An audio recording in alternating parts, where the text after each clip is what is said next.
প্রিয় ছাত্রছাত্রী, আজ আমরা আমাদের ওপেন এয়ার ক্লাসরুমে শুরু করব আর্থার রিম্বডের অ্যাসলিপ ইন দ্য ভ্যালি। এটাকে আমরা দুটো পার্টে ভাগ করে নিয়েছি। আজকে আমরা প্রথম পার্ট পড়াবো, যেটা প্রথম 8 লাইন 2 স্ট্যাঞ্জা, সেটা আজকে আমরা পড়াবো পার্ট 1। আর্থার রিম্বড উনি একজন ফ্রেঞ্চ পোয়েট, অর্থাৎ উনি ফ্রান্সে জন্মগ্রহণ করেছিলেন, তাই উনি ফ্রেঞ্চ পোয়েট। ওনার পুরো নাম যেটা, সেটা হচ্ছে জ্যাঁ নিকোলাস আর্থার রিম্বড। নামটা পুরোটা মনে রাখতে হবে তোমাদের বইতেও দেওয়া আছে পুরো নামটা, তার কারণ অনেক সময় শর্ট কোয়েশ্চেনের জন্য ইম্পর্টেন্ট হয় এগুলো, বা এমনিতেও আমাদের জেনে রাখারও প্রয়োজন আছে, সেই জন্য।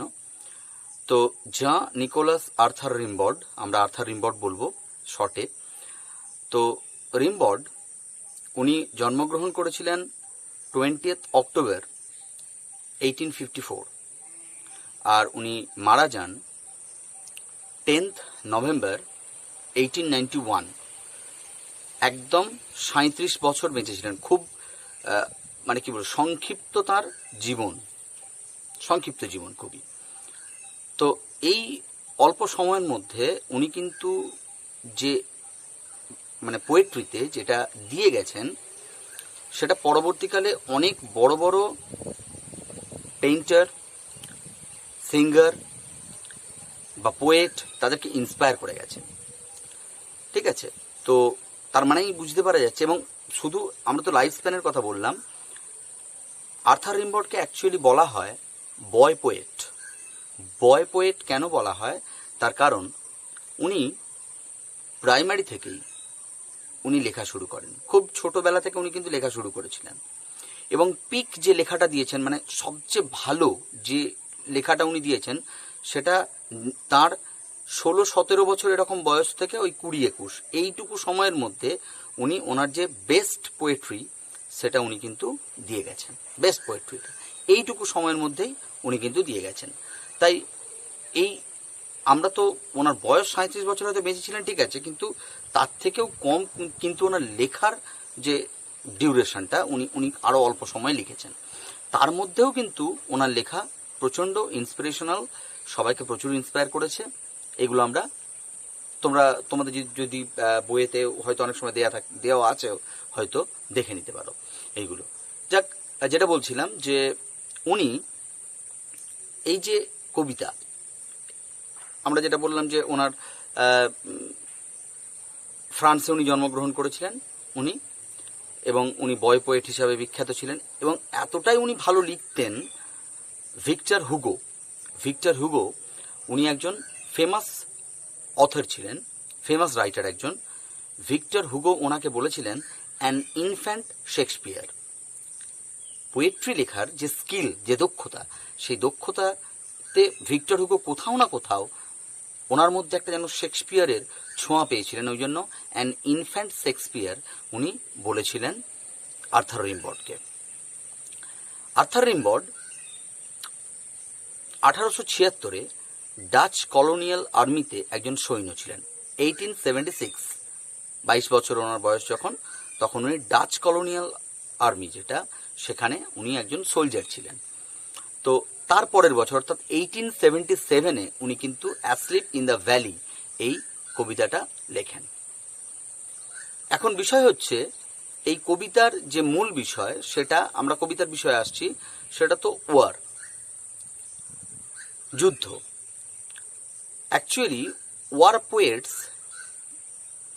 একটা সময় ছিল, ফার্স্ট ওয়ার্ল্ড ওয়ারের সময়, বেশ কিছু কবি যারা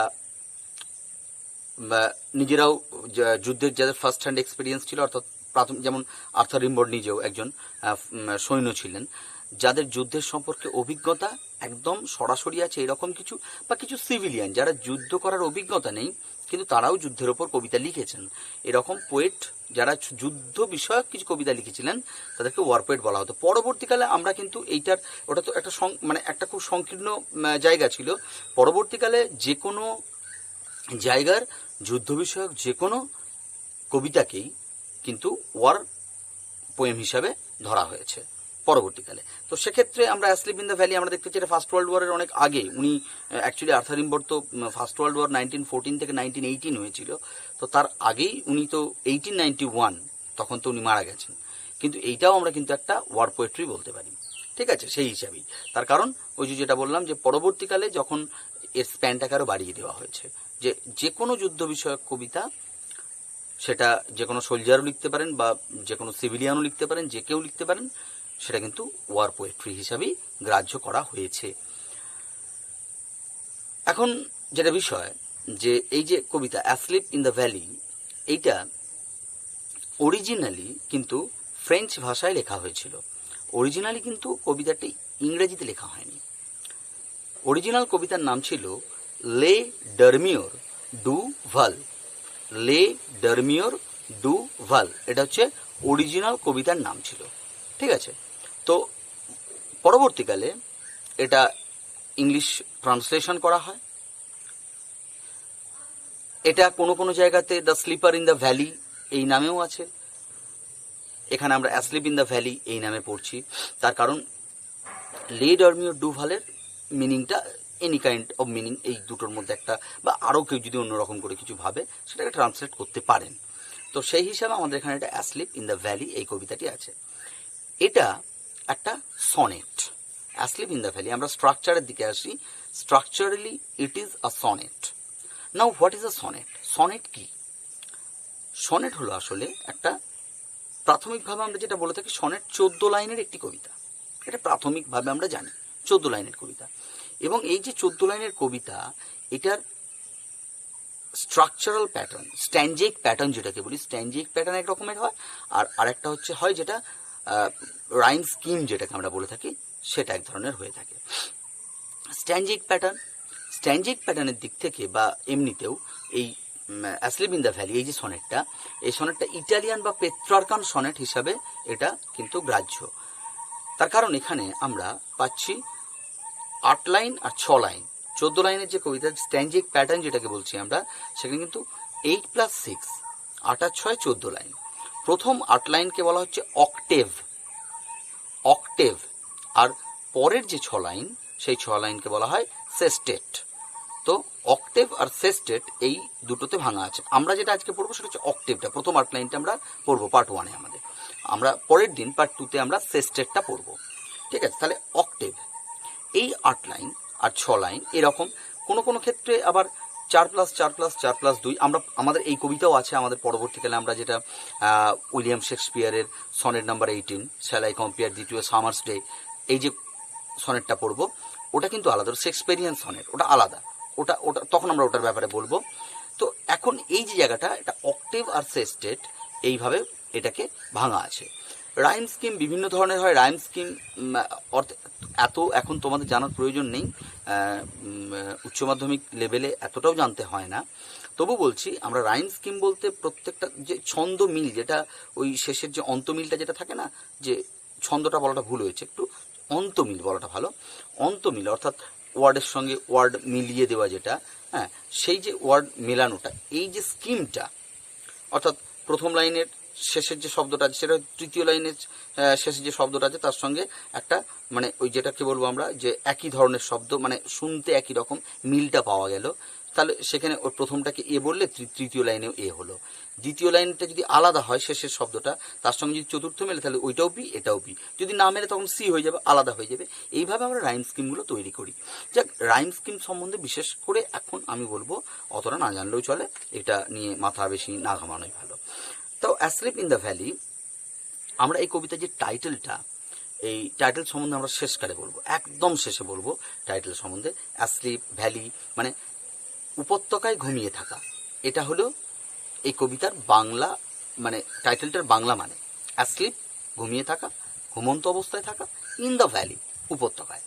তো এই অ্যাসলিপ, এই ভ্যালি, এগুলোর কিছু নিশ্চয়ই একটা কি বলবো ইমপ্লিকেশন আছে, সেগুলো আমরা কিন্তু পার্ট 2-তে কবিতাটা শেষ করার পর আমরা শেষে টাইটেলটা নিয়ে যখন আলোচনা করব তখন ওটা আমরা একটু ডিটেলসে বলবো আবার, ঠিক আছে। আচ্ছা, তাহলে এইবার যেটা বলছিলাম যে এই কবিতাটাকে বলা হয় it's a lyrical poem. Lyric, it's a perfect lyrical poem এটা রিম্বরের। এখানে অ্যাকচুয়ালি যুদ্ধের একটা যে ভয়াবহতা, যুদ্ধের যে ব্যর্থতা, যুদ্ধ যে একটা মানে ফালতু জিনিস, এর যে কোনো দরকার নেই, সেই বিষয়টা কিন্তু এই কবিতার মধ্যে রিম্বড তুলে ধরেছেন। আর রিম্বডের যেহেতু যুদ্ধ সম্পর্কে ফার্স্ট হ্যান্ড এক্সপিরিয়েন্স আছে, যাদের যুদ্ধ সম্পর্কে এরকম উইলফ্রেড আওয়েন, সিগফ্রিড সাজুন এরকম বেশ কিছু কবি ছিলেন যাদের কিন্তু যুদ্ধর একদম প্রত্যক্ষ অভিজ্ঞতা আছে, যারা নিজেরা যুদ্ধ করেছেন, অর্থাৎ যারা কিন্তু যুদ্ধের ফিউটিলিটিটা, অর্থাৎ যুদ্ধের যে একটা কোনো দরকার নেই, কোনো প্রয়োজন নেই যুদ্ধটার, সেটা কিন্তু ওনারা অনেক ভালো বুঝেছেন এবং বিভিন্ন কবিতাতে বিভিন্ন রকমভাবে ওনারা ব্যাখ্যা করে গেছেন। এটা এবার আমরা শুরু করব কবিতাটা। Asleep in the valley. A small green valley where a slow stream flows and leaves long strands of silver on the bright grass. From the mountain top stream the sun's rays, they fill the hollow full of light. A small green valley, একটা ছোট্ট সবুজ উপত্যকা। আমরা যদি দেখি আর কি, তাহলে আমরা এই গ্রিন, সান, এই ধরনের এই যে শব্দগুলো, এই শব্দগুলো কিন্তু আমরা এই কবিতায় রিপিটেডলি ব্যবহার করা হয়েছে, এটা আমরা দেখতে পাবো। গ্রিন কথাটা, সান কথাটা, এগুলো কিন্তু রিপিটেডলি ব্যবহার করা হয়েছে। তার কারণটা একটু পরে বলবো অবশ্যই। একটা ছোট সবুজ উপত্যকা, হোয়ার যেখানে আ স্লো স্ট্রিম ফ্লোজ, একটা ধীর নদী, ছোট্ট একটা নদী বয়ে যায়। ছোট্ট একটা নদী মানে একটা সবুজ উপত্যকা, সেখান দিয়ে একটা ছোট্ট নদী ধীরে ধীরে প্রবাহিত হয়, slow. And leaves long strands of silver, এবং ফেলে রেখে যায়, এই যে নদী প্রবাহিত হচ্ছে, যাবার পথে সে কি ফেলে রেখে যাচ্ছে? লং স্ট্র্যান্ডস অফ সিলভার, রূপলি রঙের তট রেখে যাচ্ছে, তীরভূমি যেটা। অর্থাৎ যখন নদীটা বয়ে যাচ্ছে, তার পাশে যে বালিগুলো একদম রূপালি রঙের, যে বালিগুলো মানে শুকিয়ে গেছে, শুকিয়ে যাওয়ার পর রূপালি রং, ওর ওপর রোদটা পড়ার পর পুরো রূপালি রং লাগছে, সেরকম স্ট্র্যান্ডস। অ্যাকচুয়ালি স্ট্র্যান্ডস মানে ওই সুতোকে পাকানো সুতো এরকম টাইপের হয় আর কি স্ট্র্যান্ডস। পোয়েটিক টার্মে ইউজ করা হয়েছে স্ট্র্যান্ডস, মানে অ্যাকচুয়ালি পোয়েটিক ফর্ম শো, তীরভূমি যেটাকে বলি। তো যেটা বলছিলাম যে পাকানো সুতোর মতো, অর্থাৎ দেখবে যদি নদীর পাশ দিয়ে যে বালিগুলো থাকে, বালিগুলো যেন পরতে পরতে জমা হয়, কিছু একটা এরকম জমা হলো, তারপর একটা জমা, মানে একটা যেন মানে কি বলবো, একটা পর একটা বিনুনির মতো একটার পর একটা স্টেপ বাই স্টেপ যেন জমা হয়। ঠিক আছে, প্রথমে একটা, তার উপর একটা দাগ পড়ে যায় সুন্দর, যদি সেখান দিয়ে কেউ যাতায়াত না করে, সেরকম। তার মানে এখানটা বুঝতে পারা যাচ্ছে আর একটা জিনিস, যে এখানে কেউ সেরকম আসে না। লং স্ট্র্যান্ডস অফ সিলভার, এটা হতে পারে কেউ সেরকম আসে না এখানে। তাহলে দীর্ঘ যে তট রূপালি রঙের, সেইটা পড়ে থাকছে। অন ব্রাইট গ্রাস, উজ্জ্বল ঘাসের ওপর। এই উজ্জ্বল ঘাস মানে ঘাসগুলোর ওপর সূর্যের আলোটা পড়েছে, খুব উজ্জ্বল লাগছে, চকচক করছে, সূর্যের আলো পরে দেখতে পাবো আমরা আছে। এছাড়াও আরেকটা ব্যাপার হতে পারে যে ওখানে ঘাসগুলো সুন্দর থাকার কারণ জলও আছে, এদিকে সূর্যের আলো আছে, সব কিছু মিলিয়ে সুন্দর ঘাস গজিয়েছে আর কি, একদম ব্রাইট গ্রাস, একদম উজ্জ্বল ঘাসের ওপর। ফ্রম দ্য মাউন্টেন টপ, পর্বতের উপর থেকে, পর্বতের চূড়ার উপর থেকে, ওখান থেকে স্ট্রিম প্রবাহিত হয়, দ্য সানস রেজ, সূর্যের রশ্মি প্রবাহিত হয়। অর্থাৎ উপর থেকে যেন সূর্য রশ্মি ভেসে আসছে, পর্বতের উপর থেকে সূর্যের রশ্মি ভেসে আসছে। দে ফিল দ্য হলো ফুল অফ লাইট, আন্ডারলাইন করতে হবে এখানটা। দে ফিল, তারা পরিপূর্ণ করে, দ্য হলো, ওই গর্তটা, ওই ফাঁকা জায়গাটাকে তারা পরিপূর্ণ করে দেয়, ফুল অফ লাইট, আলো দিয়ে ভরিয়ে ওই ফাঁকা জায়গাটাকে তারা ভর্তি করে দিচ্ছে। দে মানে ওই সূর্যের রশ্মিগুলো, সেগুলো। অর্থাৎ প্রথম যে প্যারাটা, প্রথম যে স্ট্যান্জাটা, এই স্ট্যান্জাতে আমরা যেটা দেখতে পেলাম যে a picturesque description of the valley, green valley, একদম সবুজ ছোট্ট একটা উপত্যকা, সামনেই পাহাড় আছে বুঝতেই পারছি, সেখান থেকে সূর্যের রশ্মি ভেসে আসছে, এসে চারিদিককে প্রবাহিত করে দিচ্ছে, একদম প্রবাহিত হয়ে আসছে, যে সব কিছুকে একদম যেন ভিজিয়ে দিচ্ছে রোদ দিয়ে, সব কিছু উজ্জ্বল হয়ে গেছে। ওই এখানে হলো, ওই যে হলো মানে ফাঁকা জায়গাটা, মানে ভ্যালিটাকে, উপত্যকাটাকে বোঝানো হচ্ছে হলো বলতে। ওই উপত্যকাটাকে একদম পুরো রোদে ভর্তি করে দিয়েছে, সব কিছু সুন্দর লাগছে। এত সুন্দর একটা ডেসক্রিপশন কিন্তু আমরা প্রথম 4 লাইনের মধ্যে পেলাম। এবার আমরা ডিটেলসে যাব। আমরা ডিটেলস কি, প্রথমেই যে একটা কিছু কিছু কথা আছে, এগুলোর এক একটা গুরুত্ব আছে বলে মনে হয়। প্রথমে স্লো স্ট্রিম ফ্লোজ, এই যে স্লো স্ট্রিম মানে স্লো লাইফ, স্লো লাইফ, ধীর জীবনযাপন, ধীরভাবে চলছে এখানে। আর একটা ব্যাপার আছে এখানটায়, স্ট্রিম অর্থে আমরা যেটাকে বলি থাকি যে স্ট্রিমটা হচ্ছে নদী, জীবন নদীর সঙ্গে তুলনা করা হয় অনেক সময়। স্লো লাইফ এটা তো বোঝানো যাচ্ছে এখানটাতে। এইটা মানে যেন একটা যুদ্ধের বিপরীত কথা।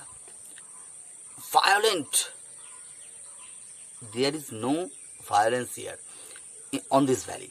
এই ভ্যালিতে এখানে কোনো রকম কোনো ভায়োলেন্স নেই, একদম স্লো, স্লো চলছে, ধীরে ধীরে যাচ্ছে।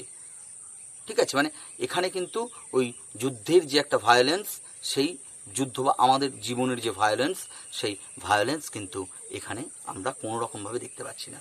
তাহলে এখানে ওই স্লো স্ট্রিম এটা একটা ইমপ্লিকেশান বোঝানো যেতে পারে। ঠিক আছে, এছাড়া আবার এই তো মাউন্টেন্স অফ সানস রেজ, আমি যেটা বলছিলাম যে সান গ্রিন, এই কথাগুলো এর পরে তো আসছে, তখন আমি ব্যাখ্যা করবো আরও ভালো করে বিষয়টা। Mountain top stream sun's rays, they fill the hollow full of light. Hollow, hollow, hollowness of war. যুদ্ধের যে ফাঁপা দিক, কিছুই নেই যুদ্ধ, ফিউটিলিটি অফ ওয়ার। মানুষের মানে মানুষ যুদ্ধকে সৃষ্টি করছে, আসলে এটা একটা হলো ওয়ার। তাহলে যে হলোটাকে, এই হলোটায় লাইট ফেলা হচ্ছে। কে লাইট ফেলছে? সূর্য, সূর্যের রশ্মি এই ফাঁকা জায়গাটার উপর আলো ফেলছে। এটাও কিন্তু ফিউটাইল, এর কোনো দাম নেই, কোনো প্রয়োজন, মানে এটা কিছুই কাজে লাগবে না। তার কারণটা কি? তার কারণটা আমরা আরও পরে ভালো করে বুঝতে পারবো। যে বিষয়টা যেটা, সেটা হচ্ছে যে যুদ্ধ একটা হলো জিনিস, যুদ্ধ একটা ফিউটাইল জিনিস। আমরা এটা যতদিন না বুঝতে পারবো, আমরা যতদিন না হলোনেসটাকে হলোনেসের জায়গায় রাখবো না, অ্যাকচুয়ালি একটা হলো থিং, সেটাকে আমরা এমনভাবে প্রেজেন্ট করছি।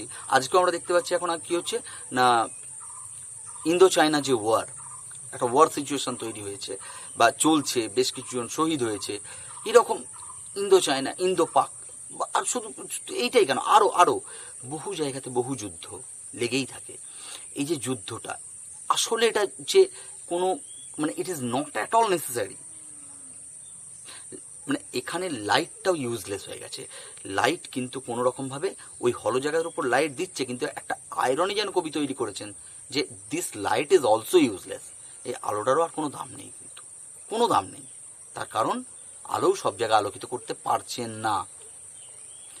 ঠিক আছে, তাহলে সেই যে হলোনেসটা, সেটা আমাদেরকে কিন্তু বুঝে নিতে হবে আগে, যে এই আমরা পিপল, এই যে মানে মানুষজনও হলো, এবং তাদের যে যুদ্ধ সম্পর্কে আইডিয়াটা, সেটাও হলো। এই যে জায়গাটা, এই ফাঁপা জায়গাটা, এটা আমাদেরকে ধরতে হবে। কংক্রিট জায়গাতে কিন্তু সিরিয়াসনেস, যুদ্ধকে বাদ দিতে হবে জীবন থেকে, এইটা। ঠিক আছে, তাহলে এইখানটা একটা জায়গা, ছোট একটা ইমপ্লিকেশন তৈরি করা গেল। A soldier, very young, lies open-mouthed, a pillow made of fern beneath his head, asleep, stretched in the heavy undergrowth, pale in his warm, green, sun-soaked bed.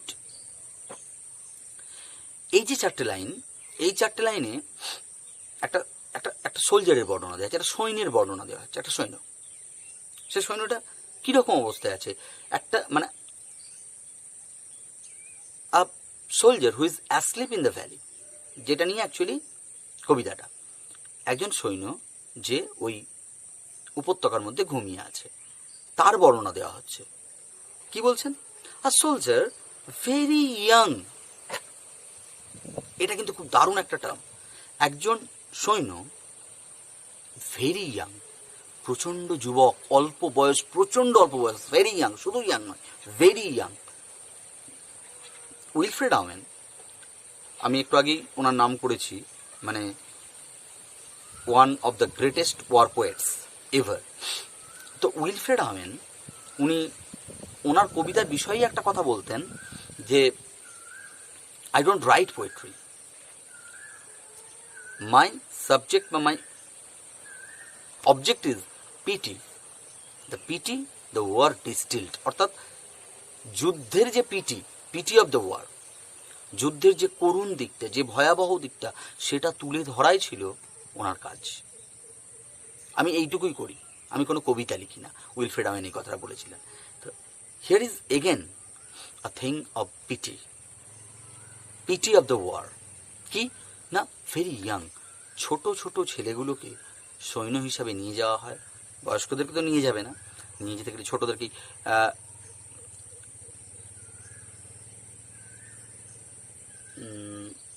Exactly আমি কবিতাটার এই মুহূর্তে anthem for the doomed youth বলে এরকম সম্ভবত একটা কবিতাটা, anthem for the doomed youth বোধ হয় সম্ভবত। তো ওইখানে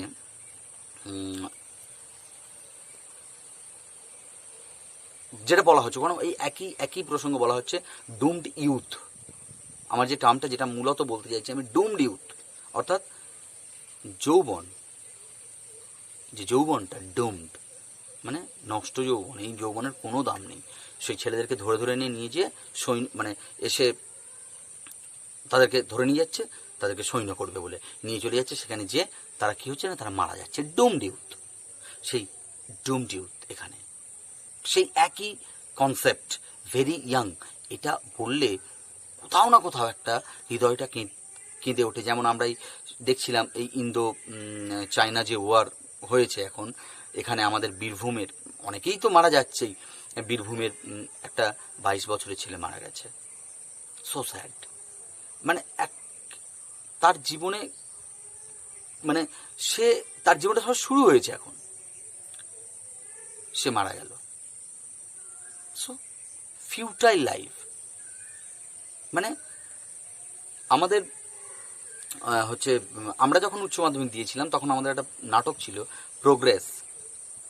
সে প্রোগ্রেস নাটকে বলা ছিল যে যুদ্ধকে একটা সুন্দরভাবে, ওখানে মিসেস মেলডন বলে একজন ক্যারেক্টার ছিলেন, উনি বলেছিলেন যে organised butchery of young boys, organised butchery of young boys.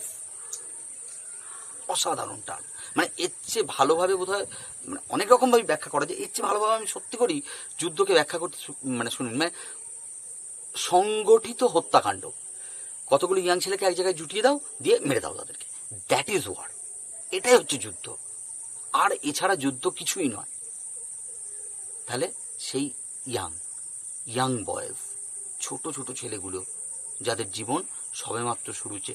Progress নাটকটাতে অনেক কিছু কথা এরকম বলা আছে, সেইটাও সত্যি করেই খুব সুন্দর কথা, অনেক কিছু বলা আছে ওখানেও। ওখানে ওই যে ছেলেটি মারা যায়, মিসেস মেলডনের ছেলে এডি বলে ছিল তার নাম, তো সে যখন মারা যাচ্ছে, একদম বাচ্চা ছেলে একটা, তো সেই জন্যই বলা হচ্ছে যে organised butchery of young boys. তাদেরকে ডেকে ডেকে নিয়ে এসো, এক জায়গায় জড়ো করো, আর তাদেরকে মেরে দাও। এটা হচ্ছে যুদ্ধ। তাহলে ভেরি ইয়াং একজন সৈন্য, যে খুবই অল্প বয়স, যার লাইজ ওপেন মাউথ, হাঁ করে শুয়ে আছে, ওপেন মাউথ, মুখটা খোলা রেখে একটু শুয়ে আছে সে। এটাও একটা ইমপ্লিকেশন যে maybe he is not alive. A pillow made of ফার্নের তৈরি একটা বালিশ, পিলো বালিশ, মেড অফ ফার্ন আমরা জানি ঝোপের ফার্ন, মস, এরকম যে মানে বিভিন্ন আগাছা যেগুলো আর কি, সেগুলো ফার্নের বালিশ। কি অদ্ভুত, এখানে তার বাড়ি নেই, কিছু নেই, আমরা সুন্দরভাবে বিছানায় শুয়ে ঘুমাচ্ছি, মাথায় সুন্দর বালিশ দিয়ে, ওদের বালিশ কি ফার্নের তৈরি বালিশ। বহু জায়গায় যারা সৈন্যরা থাকে, বরফ শুধু, সেইখানে তারা একটা তাঁবু খাটিয়ে আছে, কিছুই নেই, তারা আছে সেই জায়গাতে। মানে কতটা, মানে কি বলবো, কঠিন তাদের জীবন, কতটা কঠিন। এইখানটাতেই পিটিটা আসে, করুণা। আমরা ওদের প্রতি করুণা করছি না, যুদ্ধের যে করুণ দিকটা, যে ভয়াবহ দিকটা, যে বাস্তব দিকটা, সেইটা হচ্ছে এইটা। A pillow made of fern beneath his head, তার মাথার নিচে, বিনিথ নিচে, হিজ হেড তার মাথার নিচে একটা ফার্নের বালিশ, অ্যাসলিপ ঘুমিয়ে আছে, সে ঘুমাচ্ছে। Stretched in the heavy undergrowth, stretched টান টান হয়ে শুয়ে রয়েছে, প্রসারিত হয়ে আছে।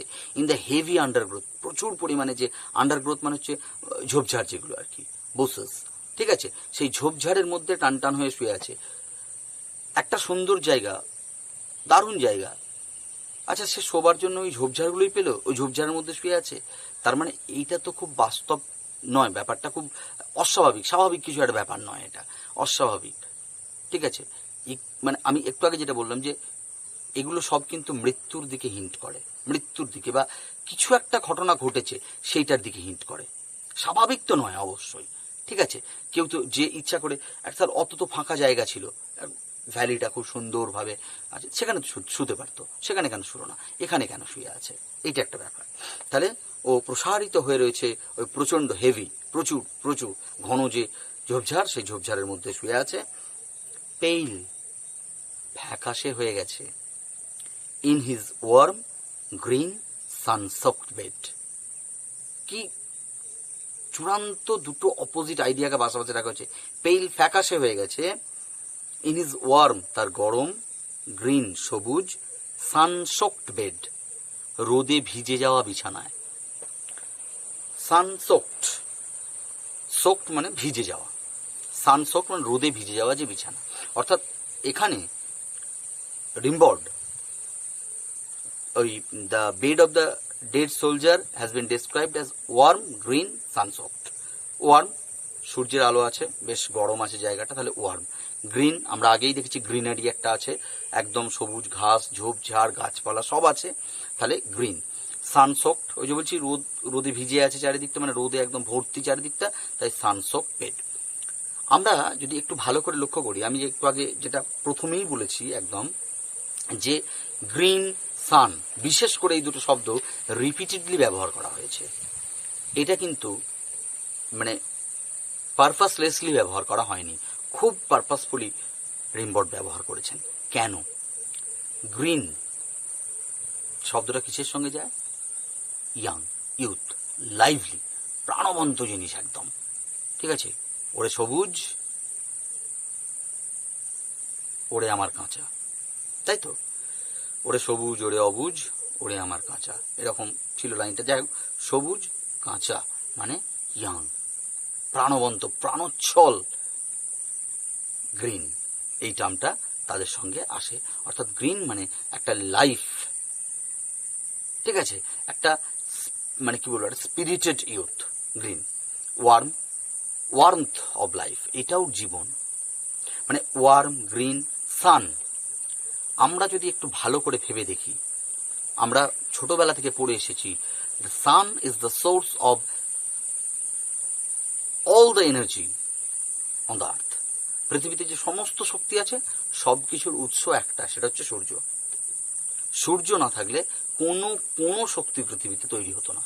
সব শক্তি সূর্যরশ্মি থেকে আগত শক্তি, সূর্যের থেকেই সমস্ত শক্তি বিভিন্ন রকমভাবে রূপান্তরিত হয়েছে। গাছ আমরা দেখতে পাচ্ছি, গাছ এরাও সূর্য থেকে শক্তি নিয়েছে, সমস্ত কিছু শক্তি সূর্য থেকে। তাহলে পৃথিবীতে সমস্ত শক্তির উৎস হলো সূর্য, তাহলে সেই সান, এর চেয়ে বড় লাইফ আর কিছু হতেই পারে না, মানে যারা লাইফ গিভিং সোর্স আর কি, যেটা আমি অন কিলিং এ ট্রিতেও বলেছিলাম। তাহলে সান, দেখো, তাহলে ওয়ার্ম, গ্রিন আর সান, এই তিনটে যে টার্ম আছে, এই তিনটে টার্ম কিন্তু লাইফের সঙ্গে যুক্ত, জীবনের সঙ্গে যুক্ত। ঠিক কেমন অ্যান্টি ক্লাইম্যাক্সের মতো, মানে চারিদিকটা খুব সুন্দর আছে, তার মাঝে কোথাও একটা পেইল, ফ্যাকাশে একটা সৈন্য শুয়ে আছে। এই যে পেইল, এটা কিন্তু লাইফলেসনেস বোঝাচ্ছে, প্রাণহীনতা। অর্থাৎ কি সুন্দর দুটো বিপরীত জিনিসকে বুঝিয়ে, মানে তার যে কন্ট্রাস্টটার মাধ্যমে, এমনিতেই তো প্রথমে একটা সুন্দর ডেসক্রিপশন দিয়েছে, একটা লাইভলি ডেসক্রিপশন দিয়েছেন একটা ভ্যালির, সেখানে একটা সৈন্য শুয়ে আছে, লাইভলেস সৈন্য। তার মানে যত কন্ট্রাস্ট তৈরি হবে তত কিন্তু মানে এসেন্স, যেটা মানে ড্রামাটিক এসেন্স যেটা, সেটা তৈরি হবে। এত সুন্দর জায়গার মধ্যে এইরকম মানে ভয়াবহতাটা আরো বেড়ে যাবে, সেইটার জন্যই এই জায়গাটা তৈরি করা হয়েছে। সেজন্য বলছেন যে তাহলে ওয়ার্ম গ্রিন সান সোকড বেড, অর্থাৎ এই যে চারিদিকে এত কিছু সুন্দর, এত কিছু প্রাণোচ্ছল জিনিস, তার মাঝে একটা প্রাণহীন, পেইল, ফ্যাকাশে প্রাণহীন একটা জিনিস রয়েছে, সেটা হলো একটা ঘুমন্ত সৈন্য। ঠিক আছে, তাহলে এই জায়গাটাতে কিন্তু তাহলে যেটা বোঝা গেল যে এই টোটাল জায়গাটার মধ্যে আমরা দুটো প্যারার মধ্যে যেটা দেখতে পেলাম, তাহলে প্রথম প্যারাতে ভ্যালির বর্ণনা দেওয়া হয়েছে, একটা সুন্দর ডেসক্রিপশন, একটা lively description, picturesque description of the valley প্রথমে দেওয়া হয়েছে। Then the soldier in the natural setting, ওই সৈন্যটা কিভাবে একটা ন্যাচারাল সেটিংয়ের মধ্যে ঘুমিয়ে আছে সেইটার বর্ণনাটা এখানে দেওয়া হয়েছে। তাহলে আমরা আমাদের পার্ট 1 কিন্তু এখানে ফিনিশ করছি আজকে। পার্ট 1-এ আমরা যেগুলো পড়লাম সেগুলো একটু ভালো করে তোমরা বাড়িতে আরেকবার দেখে নিও, কোনো অসুবিধা থাকলে আমাকে অবশ্যই জানিও। আমরা পরের দিন পার্ট 2 এবং অ্যানালিসিস নিয়ে ফিরব পরের পার্টে। ওকে, বাই।